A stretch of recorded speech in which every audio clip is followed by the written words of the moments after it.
Imperialism in South Africa by Courtney Jones, Ryan Gobbins, and Turner Howe. When did imperialism begin in South Africa?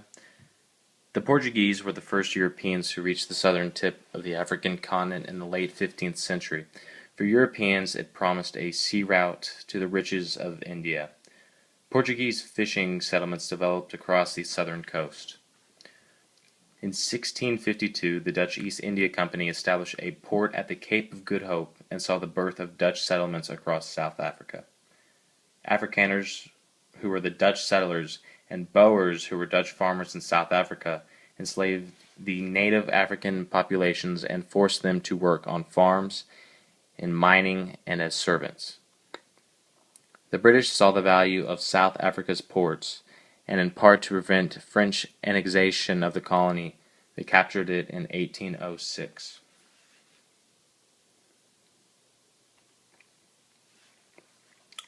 Which nations got involved with South Africa? It was Portugal, Britain, and the two native tribes, which were the Zulu and the Bantu. How did Europeans take over? The British took over Cape Town and imposed a more formal style of imperialism. It was no challenge even with their low amount of troops because of their advanced weaponry. Why were Europeans interested in South Africa? It was for the trade ports from Europe to Asia, the gold, and their diamonds. What were the conditions like in South Africa prior to imperialism that helped Europeans take over? The Afrikaners went to Africa in 1652 and didn't have much of an imperial rule. The British easily came in, and by the last half of the 19th century, they took over and ruled with imperialistic fist. This was prompted by the find of gold and diamonds and the control of the port. How did people of your country/region respond to Western imperialism? First, the Afrikaners surrendered to British when they attacked and overtook the port at Cape Town.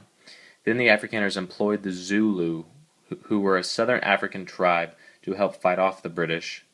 Then the British hired a southern African tribe known as the Bantu to help fight off the Zulu. The British and the Bantu won, then the British were pushed out of South Africa. The pros of European having an interest in South Africa were that British abolished slavery in 1807. In 1994, the Europeans abolished discrimination, and the Europeans increased the economy of South Africa by mining for gold and diamonds. The cons of Europeans having an interest in South Africa: the Europeans kicked the Afrikaners out. Europeans started segregation in 1915. The Europeans created warfare by invading South Africa. And finally, apartheid began in 1948, which was a policy of system of a segregation or discrimination.